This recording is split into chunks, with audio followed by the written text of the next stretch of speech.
libarikiwe sana. Amen. Ndio maana tunapoomba tunaomba Mungu wa Ibrahimu, Isaka na nani? Jina la Bwana libarikiwe sana. Kwa hiyo jinsi Mungu alivyotembea na Yakobo, tunaweza pia tukajifunza jinsi ambavyo kwamba alivyojifunza na Yakobo anaweza kutembea na kanisa lake. Na kanisa tunalozungumza ni wale walioitwa. Wale walioitwa ni mimi na wewe. Kwa hiyo wewe ni kanisa na mimi ni kanisa. Na tutasoma kitabu cha Mwanzo sura ile ya 32. Kitabu cha Mwanzo sura ile ya 32 kuanzia mstari wa 9 hadi 12. Maandiko yanasema, Yakobo akasema, Bwana, Mungu wa baba yangu Ibrahimu na Mungu wa baba yangu Isaka, na Bwana uliyeniambia rudi uende mpaka nchi yako na kwa jamaa zako, nami nitakutendea mema. Mimi sistahili hata kidogo hizo rehema zote za kweli yote uliyomfanyia mtumwa wako, maana nalivuka mto huu wa Yordani na fimbo yangu tu, na sasa nimekuwa matuo mawili. Uniokoe sasa na mkono wa ndugu yangu, mkono wa Esau, maana mimi namogopa asije akanipiga na mama pamoja na wana. 12.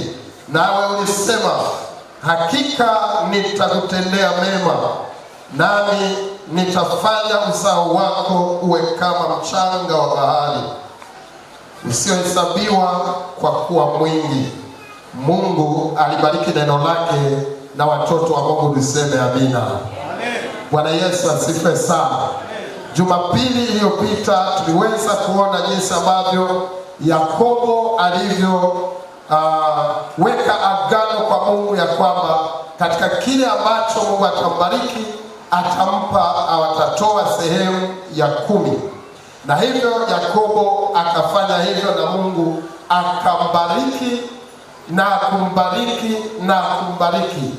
Na hata mwajiri wake alipokuwa anabadilika, bado baraka za Mungu zilikuwa na nguvu kuliko changamoto mbele ya Yakobo. Jina la Bwana libarikiwe sana. Yakobo huu ambaye tunazungumza habari zake ya kwamba aliomba. Kumbuka Yakobo alikuwa ni mtoto wa Isaka, na katika maisha yake alipokuwa anaendelea na maisha yake, siku moja baba yake Isaka alikuwa anahitaji kula kitu, anatamani kula kitu apate kuachilia baraka juu ya mwanaye.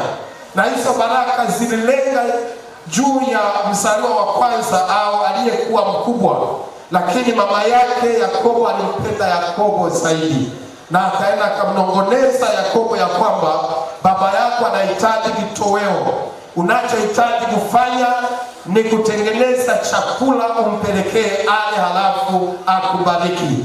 Kulikuwa na maswali ambayo yalihitajika kuwa na majibu. Yakobo akajiangalia na kujitathmini, akaona yeye na ndugu yake Esau kuna utofauti katika mwili wake, ya kwamba Esau alikuwa na manyoya kwenye mwili wake, kwenye mikono yake na miguu yake, na hivyo akawa anaona kwamba yamkini baba yake atakapokuwa anaachilia baraka atahitaji kuangalia, je, ni kweli huyu ni Esau? Pengine atapapasa. Kwa hiyo mama yake akampa hekima ya kwamba unahitaji kuvaa aina ya ngozi ya mnyama, ili baba yako atakapogusagusa aone kwamba, kwa sababu baba yake alikuwa hawezi kuona tena, alikuwa amekwisha kuwa mzee tena, na ndiko anasema alikuwa na miaka ya kushiba. Mtu mmoja aseme amina. Bwana Yesu asifiwe sana. Na hivyo Yakobo akawa amefanikisha lile jambo, akampelekea baba yake, na yule baba yake akatamka baraka.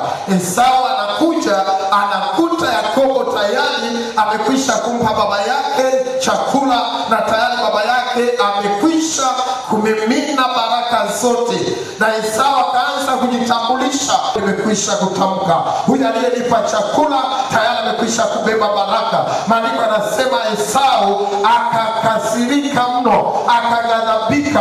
Mama yake na Yakobo akamshauri Yakobo ya kwamba wewe sasa uondoke uende kwa mjomba wako Labani, halafu ndugu yako asije akakuua, kwa sababu ana hasira kubwa, kwa sababu umezichukua baraka zake.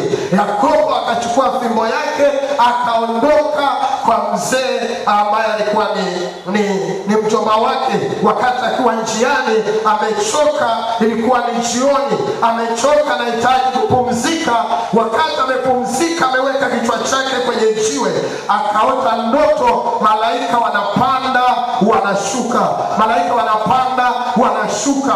Wakati wanapanda na kushuka, Yakobo akasema, yamkini mahali hapa hakika ni lango la mbinguni. Akaweka madhabahu pale, akamimina mafuta pale, akaweka agano na Mungu akisema, hakika Bwana Mungu wangu, kama utakwenda pamoja nami huko niendako, utanipa chakula nile, utanipa mavazi nivae, mimi sehemu ya mafanikio yangu nitakutolea wewe sehemu ya 10. Na Yakobo akaweka agano pale, akaenda kwa mjomba wake, huko akakaa kwa muda wa miaka 20 akimtumikia mjomba wake.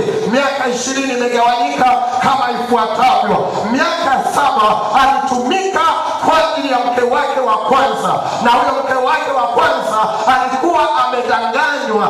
Aliambiwa kwamba huyu ndiye uliyemchagua, maana walimleta wakiwa wamemfunika, hawakuwa wamemwonyesha uso wake, kwa sababu ilikuwa ndio utamaduni. Kumbe walikuwa wamemchanganyia, wamempa mbadala, wamempa mkubwa badala ya mdogo ambaye Yakobo alikuwa amempenda. Wakampa utaratibu, wakamwambia Yakobo, utaratibu wetu wa jamii yetu ni kwamba hatakiwi kuondoka au kuolewa aliye mdogo wakati mkubwa yupo. Kwa hiyo kama unataka huyu mdogo, unatakiwa utumike miaka mingine 7. Yakobo kwa kuwa alimpenda ile mdogo zaidi, akatumika miaka mingine 7. Ukichukua ile 7 na 7 nyingine, maana yake unapata miaka 14. Jina la Bwana libarikiwe sana. Halafu akachukua na miaka mingine 6 ya kutumika kwa ajili ya mshahara, apate mifugo, apate ng'ombe, apate mali. Jina la Bwana libarikiwe sana. Katika hiyo miaka 20, maandiko anasema Mungu alimbariki na kumzidisha na kumbariki. Maandiko anasema huyo Labani alikuwa akibadilika, na katika kubadilika alibadilika mara 7, huku akijua anapanga ya kwamba Yakobo asiendelee kufanikiwa. Lakini kadri alivyokuwa anaweka mipango na kubadilika, Mungu naye alikuwa anaongeza kiwango cha neema juu ya baraka, akimbariki Yakobo. Jina la Bwana libarikiwe sana. Juzi na jana, maana yake nini? Thank you Jesus.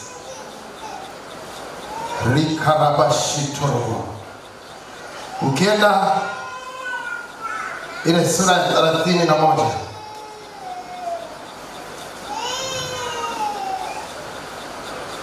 kuna mstari wa kwanza na wa pili. Basi Yakobo akasikia maneno ya wana wa Labani wakisema, Yakobo amechukua mali yote ya baba yetu, na kwa mali ya baba yetu amepata fahari hii yote. Mstari wa pili, Yakobo akaona uso wa Labani ya kuwa hakumtazama vema kama jana na juzi, kama jana na juzi. Maana yake alimuona amebadilika. Na Yakobo baada ya kuwa ameogopa namna hiyo, Mungu akampa ushauri. Mstari wa 3, Bwana akamwambia Yakobo, urudi mpaka nchi ya baba yako na kwa jamaa yako, nami nitakuwa pamoja nao. Jina la Bwana libarikiwe sana.